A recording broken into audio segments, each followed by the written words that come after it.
이렇게 일곱 집사가 생겨난 이야기가 오늘 본문에 있어서 그 일곱 집사에 관한 것에 집중을 하고 이 일곱 집사의 자격, 성령과 지혜가 충만하고 사람들에게 칭찬받는 사람이라는 이 자격을 확인하면서 우리도 그런 사람이 되자는 다짐으로 이 오늘 본문을 이렇게 해석하고 마무리되곤 합니다.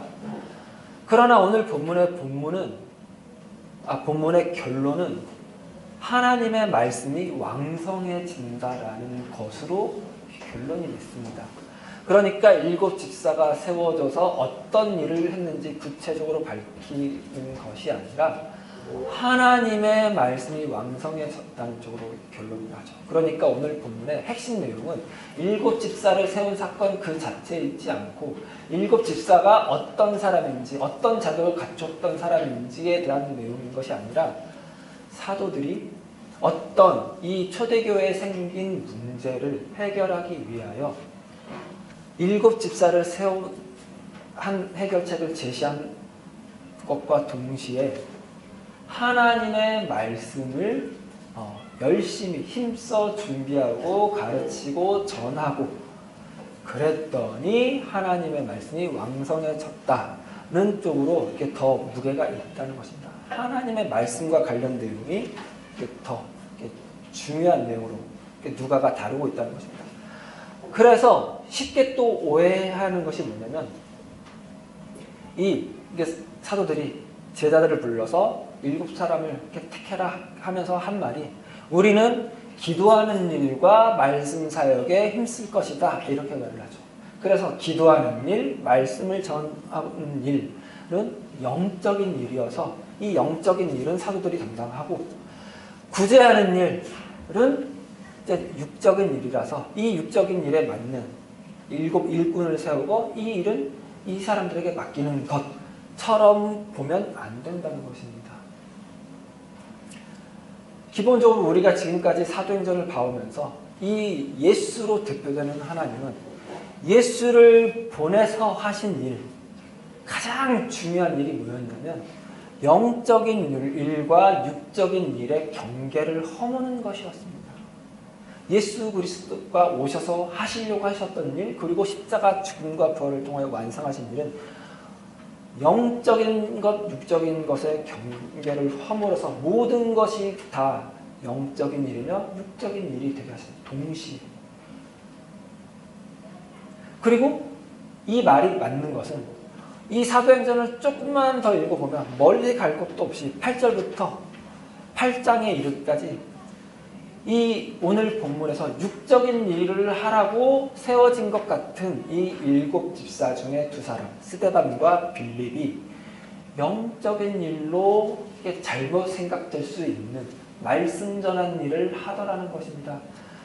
그러니까 일곱 집사가 세워져서 어떻게 구제를 바로잡았고 봉사를 잘했는지는 아무런 언급이 없습니다. 그냥 스데반과 빌립이 아주 탁월하게 하나님의 말씀을 가르치고 전하는 것이 기록되고 있습니다.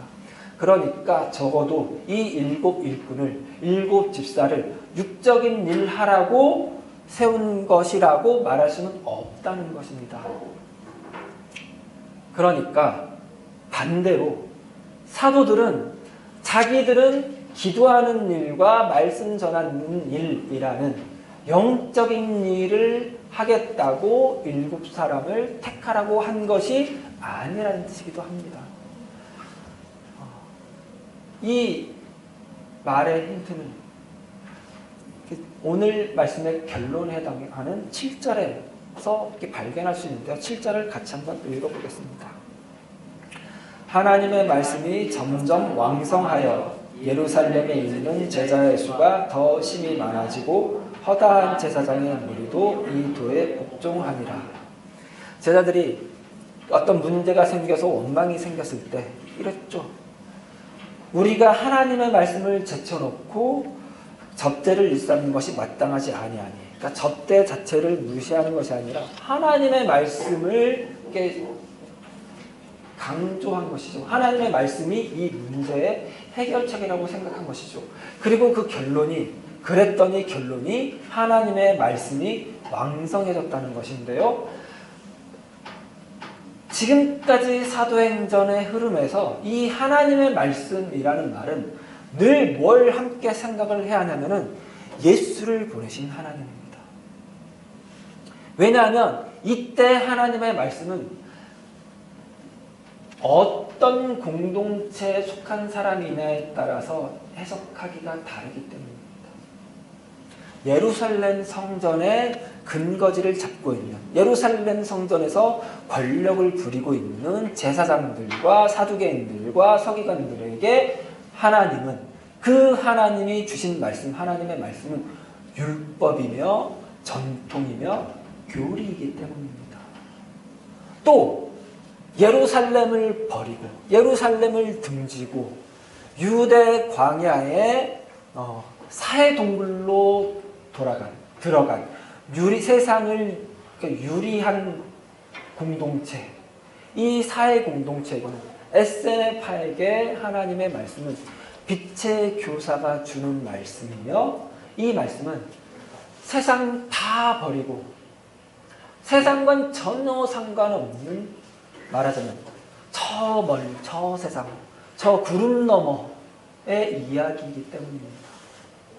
그러나 이 예수로 대표되는 하나님이 주신 말씀은 다만 율법도 교리도 아니고 세상과 전혀 상관없는 말씀이 아니라 인생에 관련된 말씀이기 때문입니다.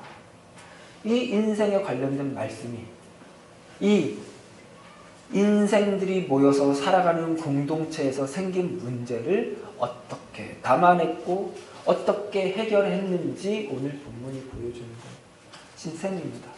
그래서 하나님의 말씀이 점점 왕성해졌다고 한 것이죠. 그래서 예루살렘에 있는 제자의 수가 더 심히 많아지고입니다. 어디 다른 데 말고, 도망간 사람들 말고, 세상 등진 사람들 말고, 이 한복판 예루살렘에 있는 제자의 수가 늘어나고, 그리고 예루살렘 성전의 근거를 틀고 있었던 사람들 가운데서도 제사장들이 이 도에 복종하여 이 공동체 안에 들어오더라 라고 결론이 나는 것이죠. 이 하나님의 말씀이 왕성해진다고 했을 때 이 왕성해진다는 표현은 누가가 기록한 첫 번째 복음, 누가복음에서는 예수님이 자라매 라고 할 때 표현과 같습니다. 같은 단어입니다. 그러니까 왕성해진다는 말은 뭔가가 자란다, 커진다, 혹은 흥한다 라고 했을 때 이렇게 쓰는 표현입니다. 하나님의 말씀이 커진다, 하나님의 말씀이 자란다, 이건 어떤 뜻일까요? 하나님의 말씀이라는 말 자체에 힌트가 있습니다. 이 하나님의 말씀, 그러면 사도행전 맥락에서 뭘 먼저 생각해야 된다고요? 예수를 보내신 하나님, 예수로 대표되는 하나님. 예수는 어떤 분이죠? 오셔서 인생을 사신 하나님. 인생의 한계 속에 들어와 시간과 공간이라는 그 한계에 묶여서 그걸 인간으로, 인생으로 살아내신 하나님. 그걸 1절에서부터 다시 차근차근 생각하면 얻을 수 있습니다. 1절을 다시 한번 읽어볼까요?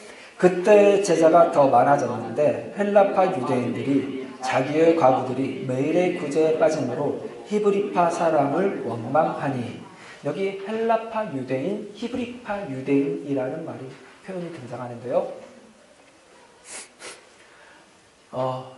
이때 이 교회 공동체를 이뤘던 유대인들을 대부분 다 유대인들이었습니다. 이 유대인들 가운데 일부는 히브리파 사람들, 말하자면 유대 땅과 갈릴리 땅에서 나고 자란 사람들, 그래서 아람어를 모국어로 쓰는 사람들, 이런 사람들을 히브리파 유대인들이라고 했습니다. 그리고 나머지는 옛날에 포로로 끌려간 조상의 후손들, 거기서 이렇게 자리를 잡고 몇 대를 살아간 사람들, 몇백 년을 살아간 사람들, 하지만 핏줄은 여전히 유대인인 사람들. 명절 때 오순절을 맞이해서 예루살렘을 찾아와서 오순절 사건 때문에 이 자리 여태까지 있거나, 혹은 먼 타국에서 살지만 자신의 뿌리는 예루살렘이기 때문에, 유대이기 때문에 죽음은 조상의 땅에서 죽음을 맞이하고 조상의 묘에 묻히려고 돌아온 사람들, 그런 사람들, 먼 타국에서 나고 자랐기 때문에 모국어는 헬라어인 사람들, 이런 사람들을 헬라파 유대인이라고 했습니다. 히브리파 유대인들은 아마도 대부분은 예수님이 살아계실 때, 지금 이 예수님이 십자가에서 죽은 거는 길게 잡아도 1년, 2년 안쪽이니까 이 사람들은 대부분 예수님을 눈으로 봤던 사람들일 것입니다. 예수님을 가까이 따랐던 사람들이거나 멀리 뜨문뜨문 따랐던 사람들이거나 적어도 먼 발치에서 보고 소문이라도 들었던 사람들입니다. 이 히브리파 유대인들. 그러니까 이 사람들은 나름의 유대감이 있었을 것입니다. 말하자면 원래 있던 성도들입니다. 이에 반해서 헬라파 유대인들은 오순절 성령 강림 사건 때문에 예루살렘에 온 사람들이 대부분이니까 말하자면 새신자인 셈인데요. 문제는 이 새신자의 수가 원래 있던 기존 성도들의 버금가거나 혹은 더 많았을 가능성도 있습니다. 그러니까 이 두 무리가 원만하지는 않았겠죠. 그렇죠? 원래 유대감을 갖고 있던 사람들의 무리에, 그 무리의 수만큼 되는 새로운 무리가 유입이 되었으니까 우리도 새신자가 한두 명만 와도 그 새신자를 우리 공동체에 흡수하기 위해서 들여야 되는 노력이 상당한데 이게 보통 쉬운 일은 아니었겠죠. 그리고 헬라파 사람들은, 헬라파 유대인들은 대개 아까 전에 설명했던 이들이 고국으로 돌아오는 그런 이유들 때문에 경제적으로 넉넉지 않았을 것입니다. 그런 가운데 과부들이면 이 당시 고대 사회의 어느 지역이건 과부들, 고아들, 외인들은 경제적으로 자립할 수 없는 사람들입니다. 유대에서는 늘 그런 사람들입니다. 땅을 상속받을 수 없는 사람들이기 때문이죠. 경제적 기반이 없는 사람들입니다. 그러니까 늘 도와줘야 하는 사람들입니다. 그런데 헬라파 사람들, 경제적 기반이 타국에 있다가 고국으로 돌아온 사람들, 그러니까 경제적 기반이 없는 헬라파 사람들 가운데 헬라파 과부들이니까 얼마나 도와주기가 쉽지 않은 일이었겠어요. 얼마나 많은 도움이 필요했겠어요. 그러니까 히브리파 사람들로서는 약간의 불만이 있었을 수도 있겠죠. 우리 원래 있던 이 도움이 필요한 사람들 도와주기도 버거운데 이 사람들은 좀 돌아가지. 지네 딱 살던 대로 돌아가지. 왜 여기 눌러 앉아가지고 이렇게 힘들게 서로 힘들게 만드나. 그런 불만이 있을 수 있었겠죠. 그래서 구제를 할 때 웬만하면 원래 있었던 내가 아는 사람들, 원래 우리 공동체였던 사람들 위주로 구제를 하고 그리고 남으면 헬라파 과부들에게 구제를 이어갔겠죠. 이게 계속 반복되다 보니까 이 헬라파 과부들이 구제에서 소외되고 경제적으로 계속 부침을 당하니까 이들과 그래도 어느 정도 같은 처지에 처한 헬라파 유대인들이 이를 그따구로 하는 히브리파 유대인들을 향하여 원망을 가지게 된 것입니다. 그러니까 분파가 생겼고 차별이 생겼고 불공정하게 됐고 불공평하게 됐고 그래서 불평을 가지게 됐고 그래서 원망을 가지게 된 것입니다. 그런데 이 일 자체가 예수 그리스도를 주라고 고백하는 공동체에서 생긴 일입니다. 어이가 없죠.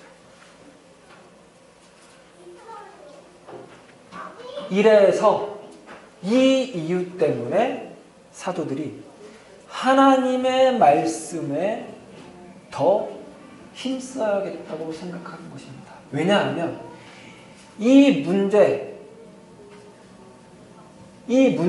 대한 반응, 그 반응이 만들어낸 또 다른 문제, 이런 문제들은 결국은 어떤 것과 같냐면은 죄와 사망이 왕노릇하는 옛 질서에 속한 사람들이 보이는 반응과 같기 때문입니다. 그러니까 이거는 누가 먼저 잘못했다고 말할 수는 없는 것입니다. 그러니까 히브리파 사람들은 히브리파 사람대로, 헬라파 사람들은 헬라파 사람대로 예수 그리스도가 십자가 죽음과 부활을 통하여 열어 제낀 새 세상, 하나님의 나라가 온전히 임하여 하나님의 통치가 온전히 행해지는 새 시대의 사고로 행한 반응이 아니기 때문입니다. 사망이 왕노릇하는 세상, 죽음이 끝인 세상, 죽으면 끝나는 세상, 그 세상은 두려움이 가득한 세상이라고 하죠. 그 두려움은 뭘로 채워질 수 있냐면, 뭘로 그 두려움을 외면하고 그 두려움을 모른 척하고 안전을 확보할 수 있냐면 늘 재물입니다. 늘 재물입니다. 모든 우상에게, 모든 여호와 하나님이 아닌 거짓 하나님에게 바라는 것은 결국 다 재물입니다. 그래서 이 재물이 많고 적음에 옛 질서에 속한 사람들은 민감할 수밖에 없습니다. 재물이 적으면 예민해지죠. 그래서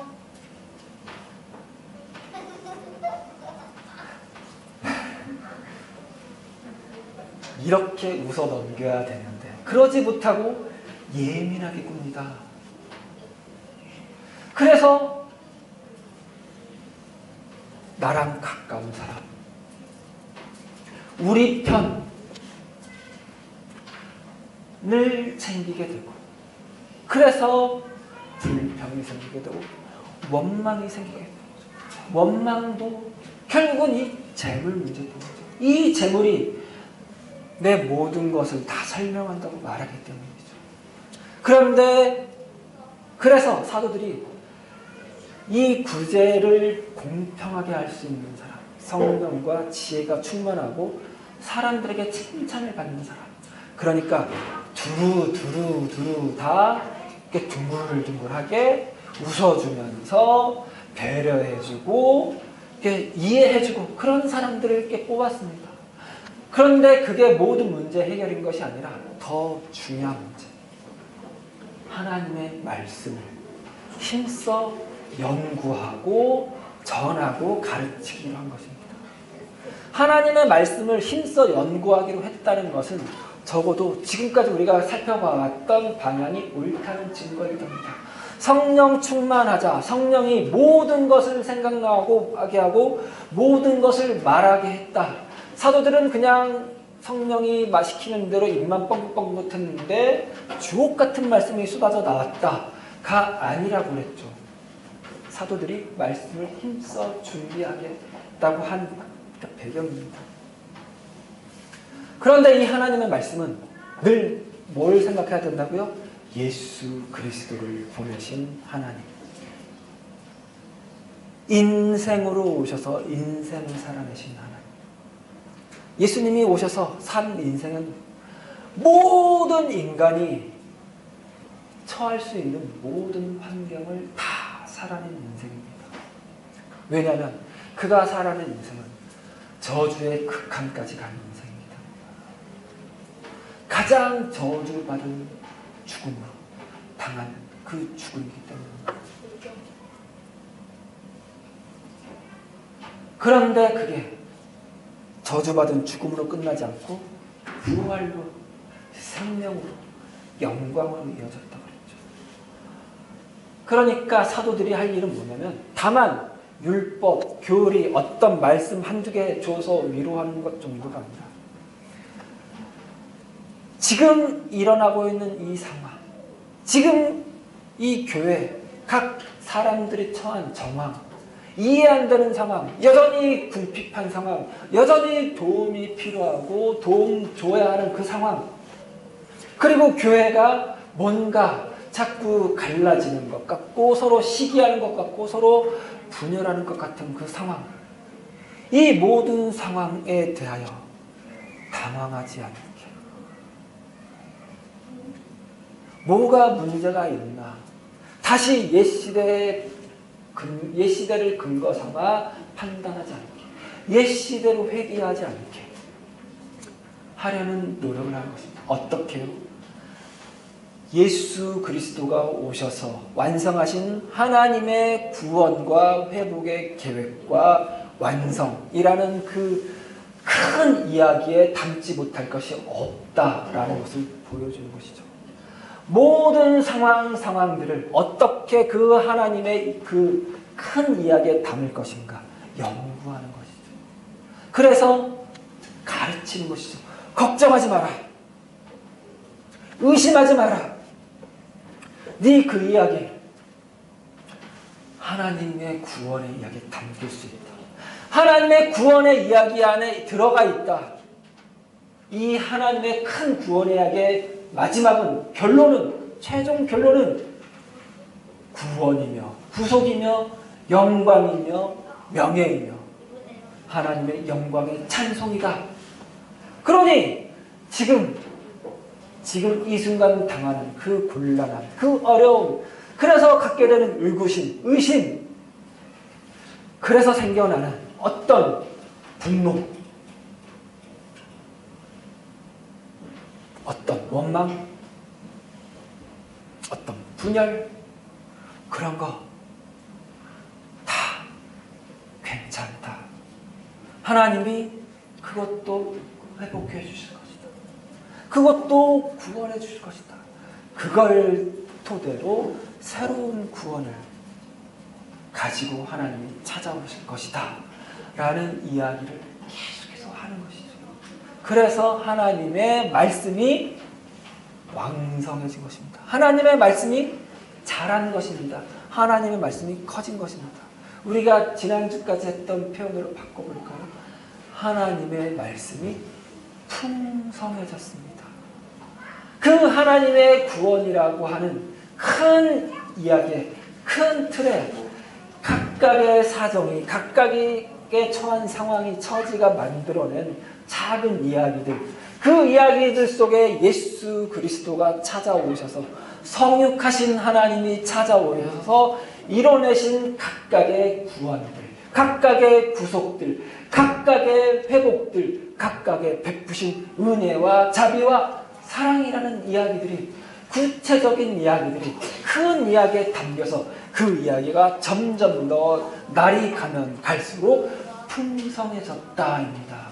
그래서 어느 누구도 이 인생 등지지 않아도 되겠다고 예루살렘에 사는 자들이 제자가 되었고, 그래서 이 이야기 거부했던 예루살렘 성전의 권력들도 복종하고 이 이야기에 편입되고 싶어서 들어왔더라 하는 것입니다.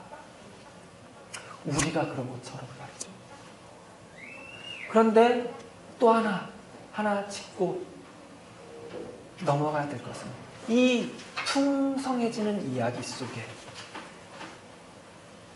성령과 지혜가 충만하고 모든 사람에게 칭찬받는 7 일꾼, 7 집사가 지혜롭게 한 일, 칭찬받으면서 한 일, 배려해주고 받아주고 안아주고 이해해주고 베풀면서 한 일, 공평하게 한 일, 이 일도, 이 이야기들도 이 풍성한 이야기 속에 들어있을 것입니다. 우리 인생교회 안수 집사님들, 권사님들이 하신 일들처럼 말이죠. 뭐예요? 아멘 안 하고. 아, 이런 거 내가 시켜서 하면 어떡해요? 다시 편집하고 다시 할까요? 이렇게 안수 집사님들이라고 이렇게 딱 떼서 했다 이거죠. 우리 그냥 집사님들이라고 할까요? 우리 인생교회가 그런 교회였으면 좋겠습니다. 어떤 교회요? 우리에게 일어나는 모든 일, 하나님이 베푸신 일, 그 이야기 속을 채우고 있다고. 그 이야기를 넘어서는 경우는 없다고.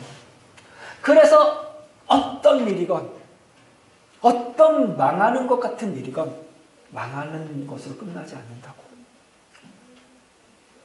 저주로 끝나지 않는다고. 결국은 하나님의 영광을 드러내는, 결국은 우리가 하나님을 더 사랑하게 되는 일로, 하나님을 더 찬양하고 하나님께 더 감사하게 되는 일로 하나님이 만드실 거라고요. 이게 하나님의 말씀입니다. 다른 게 하나님 말씀 아니고, 이걸 놓치면 기독교 신앙을 개뿔도 모르는 겁니다. 성경은 무슨 불경 읽는 것처럼, 무슨 영문의 장무기는 아세요? 이런 거라도 아셔야지. 장무기가 구양신공께 읽었더니 갑자기 내공이 확. 성경은 그런 거 아닙니다. 성경은 늘 언제나 우리를 찾아오신 하나님, 우리의 모든 경우를 외면하지 않고 찾아오신 하나님, 예수로 우리에게 오신 하나님, 그래서 대신 저주를 받고 그 대신 죄를 지고 십자가를 지신 하나님에 관한 이야기입니다. 우리의 모든 것을 구속하신 하나님. 그리고 그랬으니까 우리 인생 가운데 일어나는 일, 모든 것이 다 하나님의 구속 안에 있다고 믿는 것, 그것이 하나님의 말씀을 힘써 연구하고 가르치고 배우는 것이니까, 그걸 누구에게 했겠어요? 성도들에게 했겠죠. 그러니까 성도들 입장에서 뭐야? 그 하나님의 말씀을 힘써 배우는 것이겠죠. 하나님의 말씀을 배운다는 것은 늘 이런 것입니다. 이게 기본입니다. 이게 없으면 교회는 다른 것과 아무 차이가 없겠죠. 이 일에, 이런 일을 잘 기억하고 필요할 때 기억했는데 능한 우리 인생교회 되었으면 좋겠습니다. 아멘. 우리 인생이 그런 것이라고 다시 한번 기억하시기 바랍니다. 아멘. 우리 인생은 모든 순간을 하나님이 함께 하시는 순간이라고요.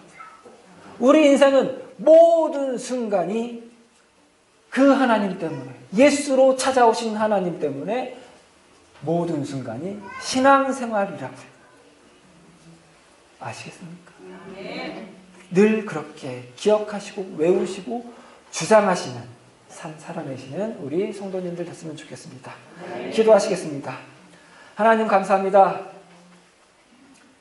우리는 예수 그리스도로만, 예수 그리스도가 오셔서 지신 십자가로만 모든 것이 설명되고 모든 것이 확인되는 교회입니다.